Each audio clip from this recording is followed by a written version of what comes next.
Welcome to Jazz Fun at Jazzahead 2025. And we have here the trio Maridalen from Norway. Hello, you guys. Hello. Since I just want to leave it up to introduce yourself would be easier, right? Yes, hello. My name is Andreas and I play double bass.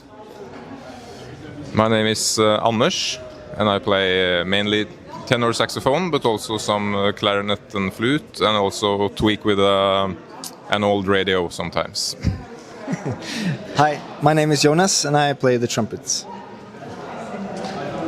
So we have a trio without a harmony instrument, and this is a choice, of course, that you did, and it sounds as if it's very transparent and that you have a lot of freedom. So now, how did you find each other?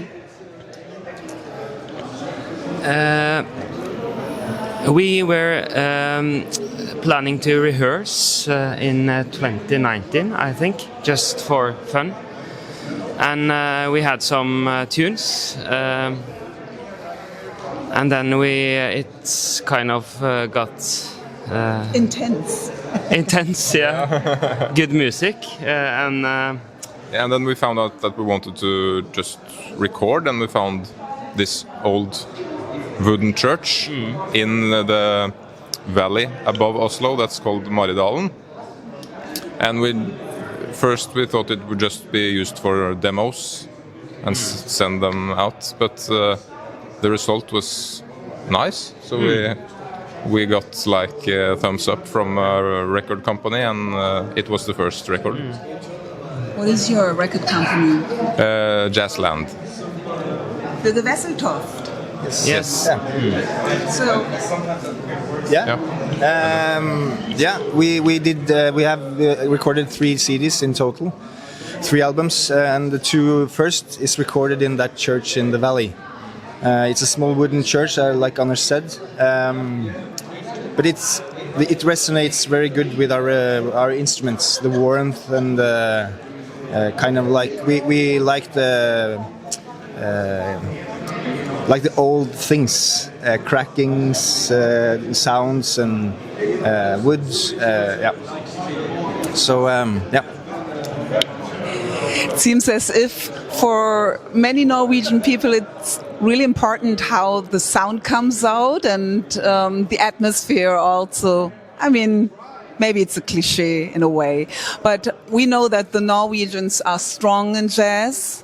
I mean, Bugge Wasseltoft is one of those protagonists that we know and everybody knows, but there are others like Nils Petter Molvær or Tord Gustafsson. And if I think of this wooden church in Maridalen, I think of the tradition that Norway has with old songs, old traditional folk songs, and many jazz musicians try to mix a little bit and to blend the traditional music into their jazz. So what is it what you do now? In terms of the traditional music, we don't play explicitly Norwegian folk music, but we're kind of influenced by the way of delivering it in a way that it's just like it's melody driven, and it's important with just the atmosphere of it, and also I think we have kind of a folky vibe without it being folk music.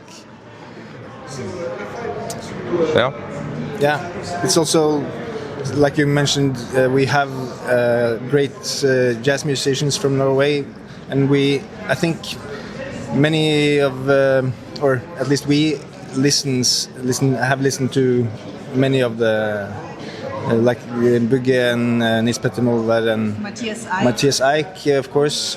So we have that also in our sound and kind of our blood, if you can say. Yeah. You're the younger generation here.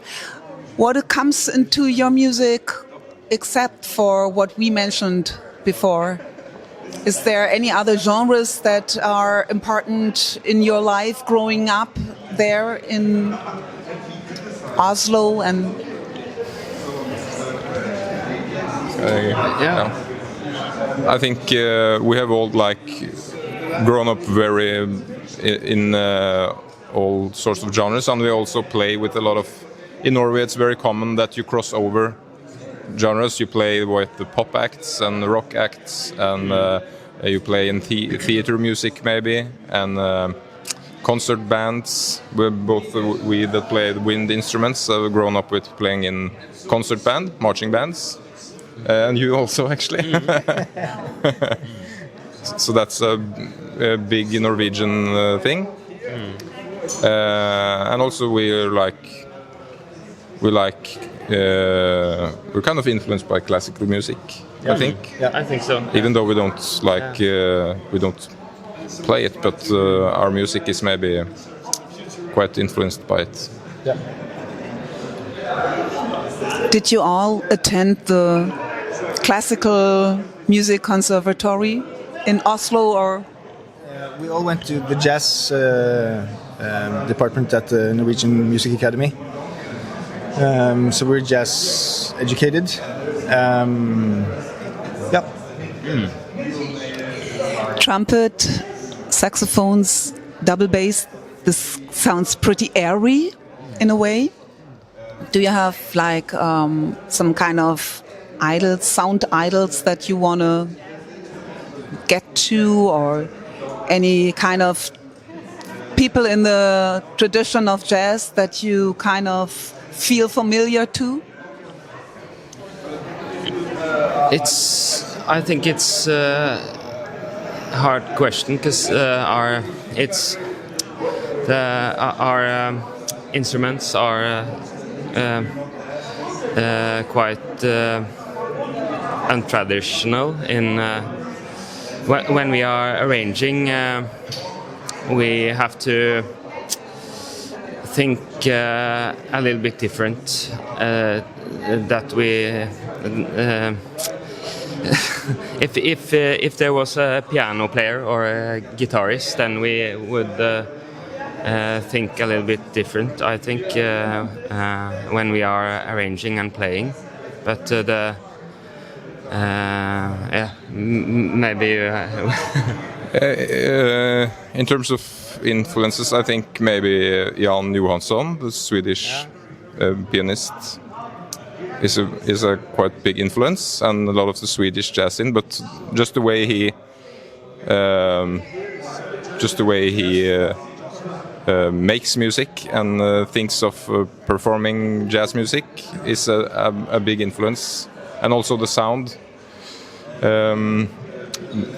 ideal there. And it was also I was thinking about another, but I think of some other influences. Do you have someone? No, I was just if I can grasp what Andreas said was we have the power of limits in this group, because we don't have these drums and accordic instruments. So we have kind of like boundaries, but it's boundaries that gives us the space or gives us the freedom. So that's, yeah.